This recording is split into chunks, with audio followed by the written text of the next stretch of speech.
শীত তো পড়ে গিয়েছে, তাই শীতের সবজি আমাদের সবারই পছন্দ। সেটা যদি হয় ফুলকপি, তাহলে তো কোনো কথাই নেই। আমরা ফুলকপি সবাই পছন্দ করি। ফুলকপির একটা রেসিপি তাই আজকে আপনাদের দেখাবো। তার জন্য এখানে একটা মাঝারি সাইজের ফুলকপি আমি নিয়ে নিয়েছি। দেখুন, এই ফুলকপিটা দিয়ে কী বানাবো সেটা আপনারা দেখতে থাকুন। আমার ভিডিওটা স্কিপ করবেন না, স্কিপ করলে বুঝতে পারবেন না কী বানাবো। নতুন একটি রেসিপি বানাবো, আপনারা দেখতে থাকুন।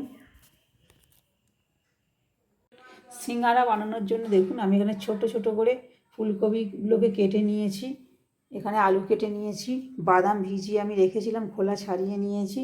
এবার গ্যাসের ফ্লেম অন করে কড়া বসিয়ে দিয়েছি একটা, দিয়ে আমি 1 চামচ 5 ফোড়ন দিয়ে দিয়েছি। 5 ফোড়নটা আমি শুকনো কড়াতে একটু নেড়ে এইভাবে ভেজে নেব। তারপর আবার ফুটছি। আমি বাদামটা এখানে তেলের উপরে ভেজে নিয়েছি। এবার একে একে আমি আলুগুলো এর মধ্যে দিয়ে দেব কড়ার মধ্যে।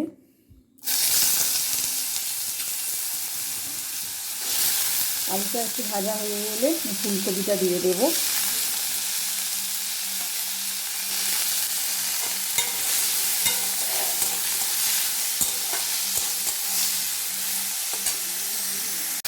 আলুটা ভাজা হয়ে এসেছে, আমি একটা টমেটো দিয়ে দিয়েছি। এবার এর মধ্যে আমি ফুলকপিগুলো দিয়ে দেব।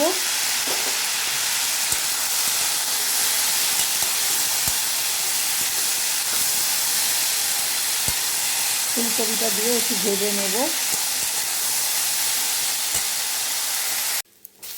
ফুলকপি আর আলুটা আমার ভাজা হয়ে গিয়েছে। এবার সিঙ্গারার পুরের জন্য আমি যে মশলাগুলো রেডি করেছি সেই মশলাগুলো আমি এর মধ্যে দিয়ে দেব। এখানে নিয়ে নিয়েছি আমি লঙ্কার গুঁড়ো, হলুদের গুঁড়ো, লবণ, সামান্য একটু চিনি। এখানে ভেজে রাখা বাদামগুলো আমি এর মধ্যে দিয়ে দিলাম। এবার 5 ফোড়নটাকে যে আমি ভেজে নিয়েছিলাম কড়াতে, সেটা মিক্সিতে গুঁড়ো করে নিয়েছি, সেই গুঁড়োটাকে আমি এর মধ্যে দিয়ে দিলাম। এবার সামান্য একটু জল দিয়ে এটাকে আমি কষিয়ে নেব।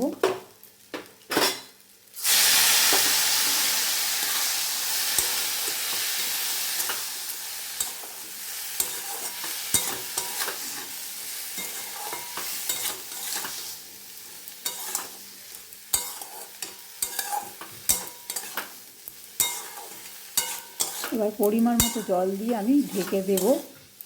ঢাকা দিয়ে 10 মিনিট এইভাবে রেখে দেব। তারপর আবার ফিরছি আমি।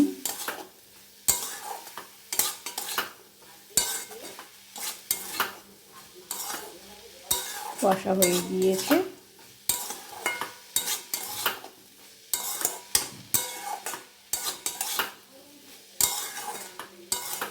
এবার পরিমাণ মতো জল আমি এর মধ্যে দিয়ে দেব।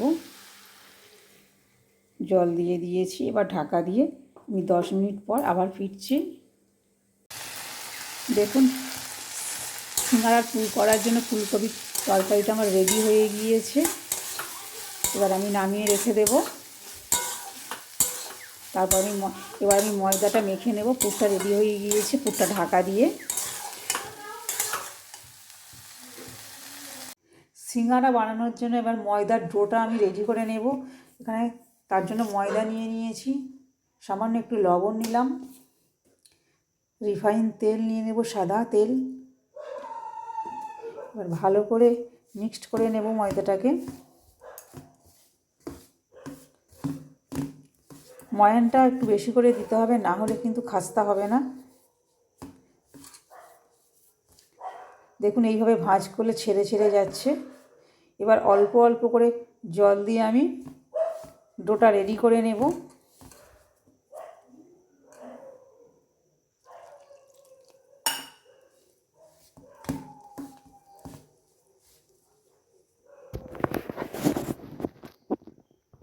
গোল করে প্রথমে বেলে নিয়েছি, এবার ছুরির সাহায্যে আমি আড়াআড়িভাবে এইভাবে কেটে নেব। দেখুন কাটা হয়ে গিয়েছে। এবার এটাকে কোণ করে নেব, নিয়ে সিঙ্গারার শেপে নিয়ে আসবো। দেখুন এইভাবে কোণ করে নিয়েছি। নিয়ে এবার পুরটাকে আমি এর মধ্যে দিয়ে দেব।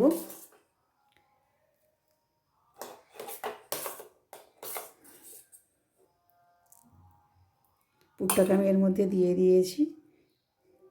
দিয়ে এইভাবে চেপে চেপে আমি রেডি করে নেব সবগুলো। দেখুন দেখুন পুরো সিঙ্গাড়ার আকৃতিতে এসে গেছে। এইভাবে আমি সবগুলো রেডি করে নেব। এখানে কয়েকটা আমি রেডি করে নিয়েছি, এইভাবে আমি সবগুলো রেডি করে নেব।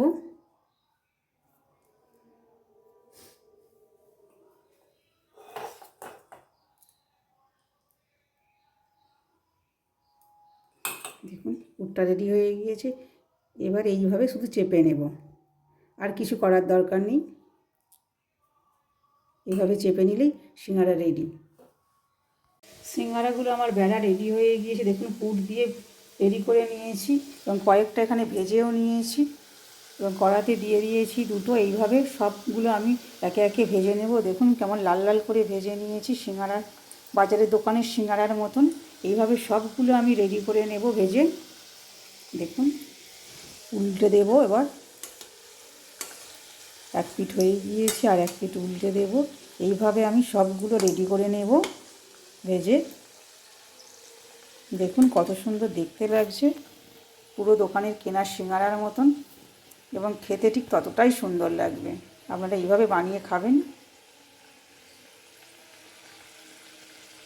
সবগুলো সিঙ্গাড়া আমার রেডি হয়ে গিয়েছে প্রায়, আর দুটো বাকি আছে ভাজতে।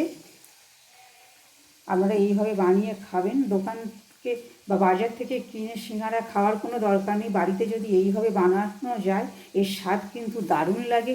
যেহেতু শীতকাল, এখন ফুলকপিও পাওয়া যাচ্ছে, ফুলকপি দিয়ে সিঙ্গাড়া যদি এইভাবে বানিয়ে খাওয়া যায় সবার ভালো লাগবে। আপনারা এইভাবে বানিয়ে খাবেন একবার, রেসিপিটা ফলো করে অবশ্যই একবার বানিয়ে খাবেন। আশা করছি আপনাদের ভালো লাগবে। যদি ভালো লাগে লাইক কমেন্ট ও শেয়ার করবেন। যদি ফেসবুক থেকে দেখেন অবশ্যই আমাকে ফলো করবেন। যদি ইউটিউব থেকে দেখেন তবে অবশ্যই চ্যানেলটি সাবস্ক্রাইব করবেন।